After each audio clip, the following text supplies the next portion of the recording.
My name is Keanu.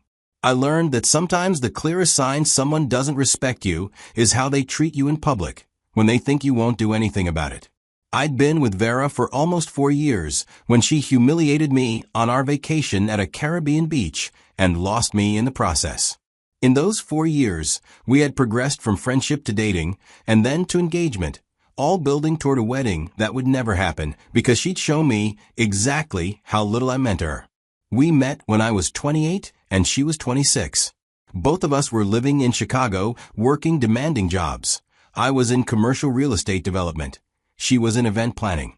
We'd met through mutual friends at a group dinner, discovered we had good chemistry, stayed in touch casually for several months before either of us made our intentions known. The Friendship First Foundation felt healthy. We already knew each other's personalities, communication styles, and values. When we started dating about 6 months after meeting, it felt natural rather than forced. The relationship seemed smooth in those early stages. We'd mostly see each other on weekends because of my work schedule.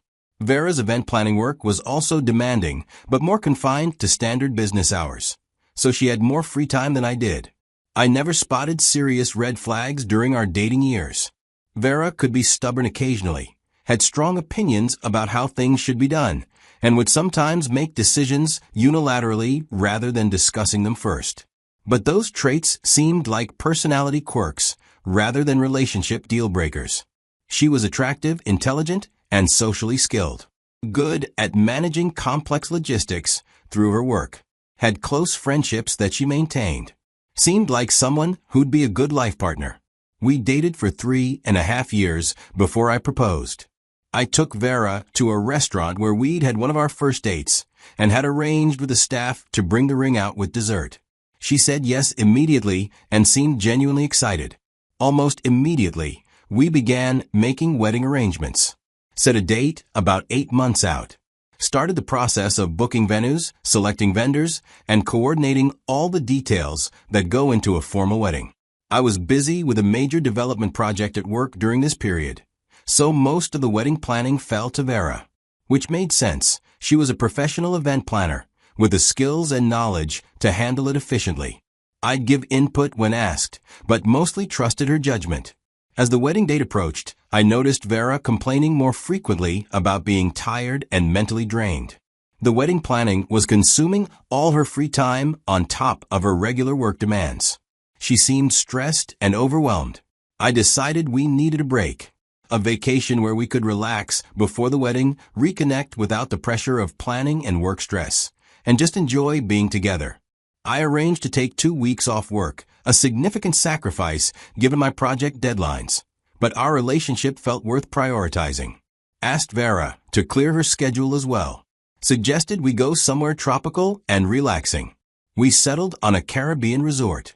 One of those all-inclusive places with beautiful beaches, good food, activities available, but no pressure to do anything beyond relax.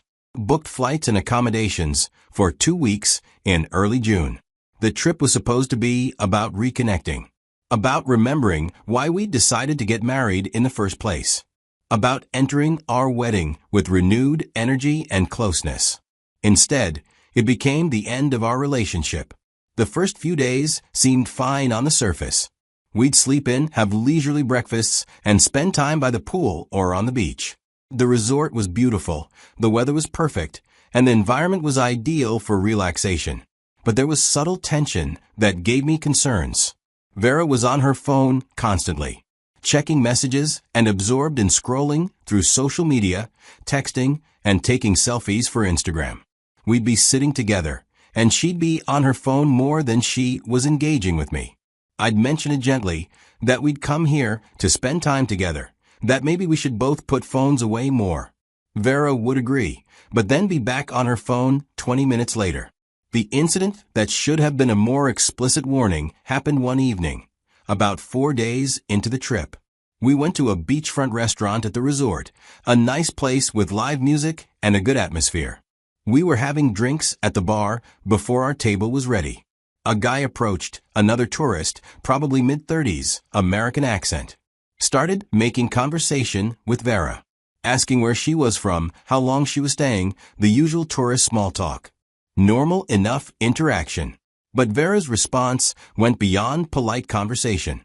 She was flirting and laughing hysterically at his mediocre jokes, touching his arm when she talked, angling her body toward him in a way that excluded me from the conversation. The guy clearly didn't realize I was with her. Thought she was solo or there with a friend. His attention was entirely on her. I stood there feeling invisible, watching my fiancé flirt with another man like I wasn't even present. After several minutes of this, the guy asked if she wanted to join him and his friends at their table. Vera considered it before glancing at me and declining. When the guy walked away, I expressed my discomfort, told her I didn't appreciate watching her flirt with another man, that it was disrespectful to me and to our relationship. Vera's response was dismissive, said she'd been doing it right in front of me, which meant it was harmless, that she was just being friendly, just playing around, that if she'd wanted to hide something, she wouldn't have done it where I could see. The logic was twisted, but delivered with enough confidence that I didn't push further. I didn't want to escalate into a fight on what was supposed to be a relaxing vacation. But the interaction left me uneasy, planted a seed of doubt about her judgment and respect for our relationship. About a week into the trip, we decided to spend an afternoon at a public beach a few miles from our resort. The resort beaches were lovely, but could feel isolated. We wanted more energy, more people watching, that bustling tourist atmosphere. The public beach was exactly what we'd hoped for, crowded with tourists, music playing from various speakers, volleyball games happening, vendors selling food and drinks. Vibrant and alive. We found a spot under a large shared beach umbrella. Several other groups were nearby. A typical beach scene with people swimming, tanning, and playing in the sand. We'd been there maybe 30 minutes when Vera mentioned wanting drinks. The beach had a bar set up about 50 yards away. I offered to get us something. She told me what she wanted, a frozen rum drink, particular about the flavor. I headed toward the bar. The bartender was busy, and the line was longer than expected. I stood, waiting for 10 minutes, watching the crowd and enjoying the atmosphere. While waiting, I glanced back toward where we'd set up. Could see Vera under the umbrella from that distance. Noticed someone had approached her, a younger guy, early 20s probably, solo traveler, or maybe part of a nearby group. They were talking. Normal enough beach interaction. Didn't think much of it initially. Finally got the drinks. Started walking back toward our umbrella, carrying 2 frozen drinks carefully so they wouldn't spill in the sand. As I got closer, the scene became clearer. The young guy was rubbing lotion on Vera's back. She was sitting up, bikini top untied, letting this stranger touch her while she laughed and made conversation with him. The application was slow, with his hands moving across her shoulders.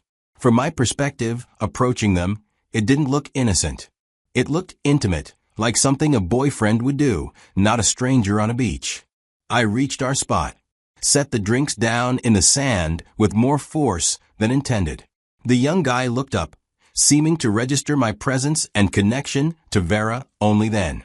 I asked what was going on, kept my voice level despite the anger rising in my chest. Vera rolled her eyes at me, with this smirk that communicated how unreasonable she thought I was being, then told me to relax, that she just asked him to put sunscreen on her back, added that if I was jealous, I should go home. The tone was mocking, dismissive, not embarrassed that I caught her in a questionable situation, not apologetic for the optics, just contemptuous of my reaction. Then she turned back to the guy and continued laughing with him, made some comment about what she had to deal with, framing me as the problem, the jealous, controlling fiancé who couldn't handle her being friendly. The young guy looked uncomfortable now, realizing he'd stepped into relationship drama. But he didn't immediately leave, just stood there awkwardly. I felt humiliation wash over me. That specific burning shame that comes from being disrespected publicly by someone who's supposed to care about you. She'd chosen to mock me in front of a stranger rather than acknowledge my legitimate discomfort. In that moment, something clicked. To me, this wasn't about sunscreen. This was about respect. About how Vera saw me and our relationship, about what she thought she could do without consequences. And I realized I had a choice. I could cause a scene, yell, argue, demand an apology, force a confrontation right there on that crowded beach. Or I could simply leave. I chose silence over argument. Reach down and grab the small backpack I'd brought with our beach essentials, wallet, phone, room key, and my shirt. Stood up without saying another word. Started walking toward the beach exit. Vera called after me. Something sarcastic about me being dramatic. But she didn't follow. Probably thought I'd cool off and come back within an hour. She'd miscalculated. I got back to the resort and went straight to our room. Began packing methodically. All my clothes, toiletries, documents, and everything I'd brought. I left Vera's belongings untouched. Just gathered my things into my suitcase. Checked flight schedules on my phone. Found a flight back to Chicago leaving that evening. It was significantly more expensive than our planned return flight a week later. Had to pay full last-minute fare plus change fees. Worth every penny. I booked the flight and called a taxi to take me to the airport. I put my phone on airplane mode. I later found out that Vera had tried to call while I was in the taxi. Her calls went to voicemail because my phone was in airplane mode. She probably assumed I'd just gone back to the room to sulk. Hadn't realized yet that I'd actually left the resort. I arrived at the airport about 2 hours before the flight. Checked in, went through security. Sat at the gate with my phone still on airplane mode. The flight was about 4 hours. I kept airplane mode on the entire time. Didn't want to deal with calls or messages while trapped on the plane. I used the time to think, to process what had happened and what it meant. This wasn't about one incident on a beach. This was about a pattern I'd been ignoring or minimizing for months. The stubbornness I'd seen as a personality quirk. The unilateral decisions. The flirting at the restaurant. The constant phone use. The dismissiveness when I expressed concerns. All of it pointed to someone who didn't prioritize me or our relationship. She did what she wanted without considering the impact. She expected me to accept whatever behavior she chose without complaint. And the beach incident had crystallized everything. The mocking tone. The public humiliation. The refusal to acknowledge legitimate boundaries. That wasn't someone ready for marriage. That was someone who saw me as optional, disposable. Someone whose feelings didn't really matter. I couldn't marry that person. I couldn't build a life with someone who'd treat me with contempt when I expressed discomfort with her behavior. I landed in Chicago around midnight. Turned my phone service back on while waiting for my luggage. My phone immediately started buzzing. Dozens of voicemails from Vera. Text messages progressing from confused to concerned to angry. The early messages, when she'd gotten back to the room and found me gone, were confused. Asking where I was, whether I was okay. Then, there were messages from a few hours later, when she'd realized I'd actually left the resort. More panic now.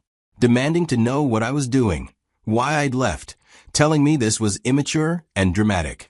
Most recent messages were angry. Accusing me of abandoning her on vacation. Calling me controlling and jealous. Saying she couldn't believe I'd overreact like this. No apologies. No acknowledgement that her behavior had been inappropriate. Just anger that I'd had the audacity to respond by leaving. I read through all the messages without responding. Then I blocked her number.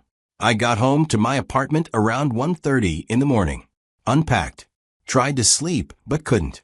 By morning, I'd made my decision entirely. The wedding was off. The relationship was over. I sent a message to the group chat we had with friends who were involved in wedding planning. Just a brief statement. The wedding was canceled. Vera and I had ended our relationship, and I'd appreciate privacy while I processed everything. My phone immediately exploded with responses. Confused questions. Concerned messages. People asking what happened, whether we could talk, and whether this was fixable. Then Vera started calling from a different number. When I didn't answer, she began texting from it. Long messages alternating between pleading and accusatory.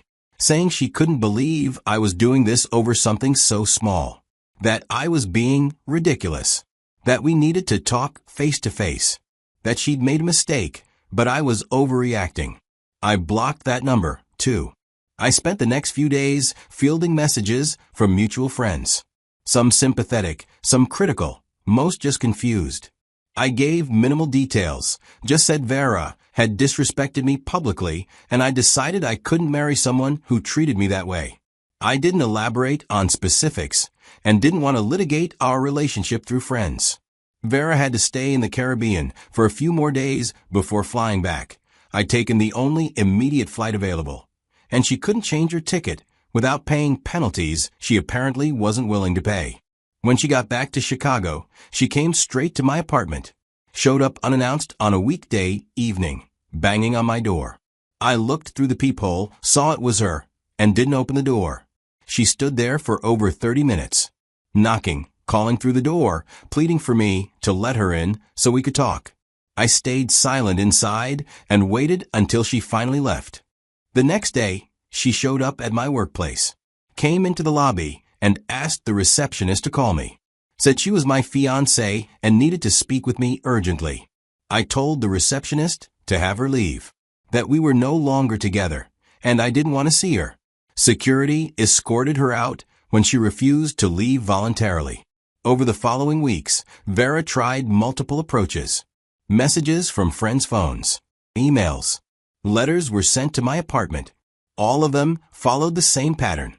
She'd admit she'd made a mistake, but frame it as a small thing I was blowing out of proportion. She would say I was being too sensitive, too jealous, too controlling. She even promised to be more considerate going forward, but never actually acknowledged what she'd done as genuinely wrong, just as something that had upset me that she'd avoid doing again to keep the peace.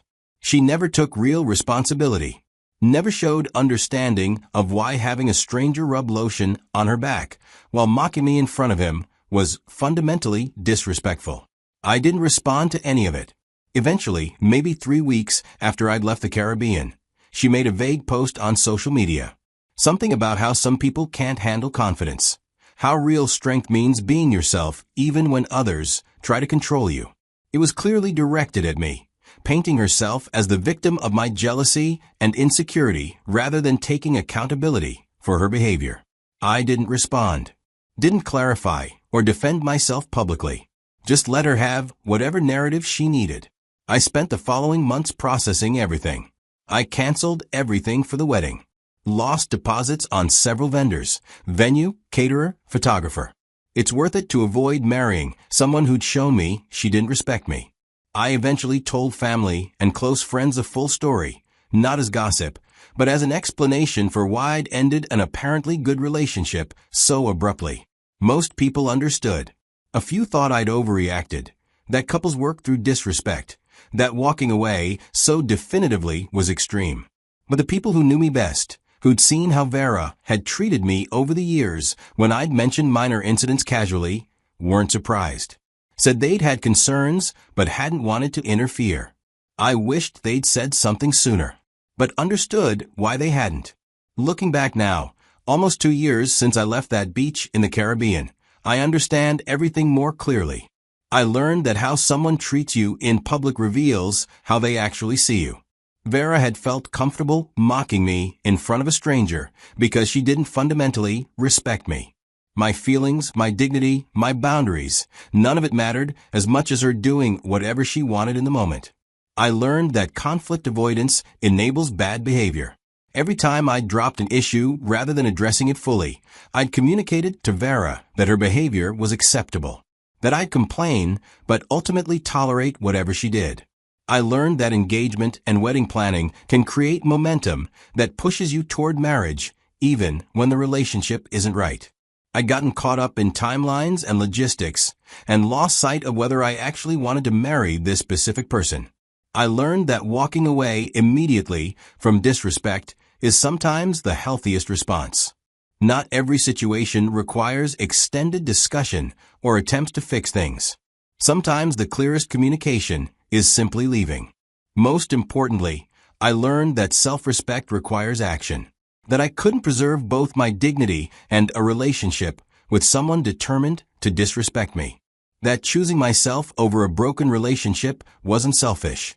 It was necessary. Some people still think I overreacted. That leaving her on a Caribbean beach over sunscreen was extreme. That calling off a wedding over one incident was rash. But those people didn't see the pattern. I didn't experience the accumulated disrespect. I didn't feel the humiliation of being mocked in front of a stranger by the person who claimed to love me. The sunscreen incident wasn't the problem. It was the final, crystallizing moment that revealed the problem. Vera didn't respect me. Probably never had fully. I had seen myself as someone who'd tolerate whatever she did because I loved her, we were engaged, and too much was invested to walk away. She'd miscalculated. When she told me to go home if I was jealous, she'd meant it dismissively as mockery. She expected I'd absorb the humiliation and stay because the alternative was too drastic. Instead, I'd taken her at her word and gone home. I ended the relationship and chose my dignity.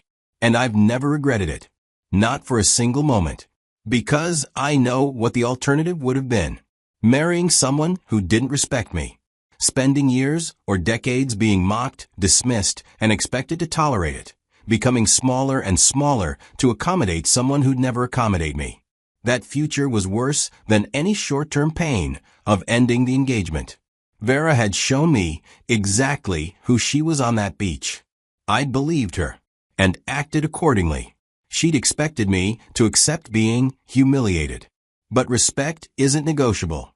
Dignity isn't optional. Best decision I ever made.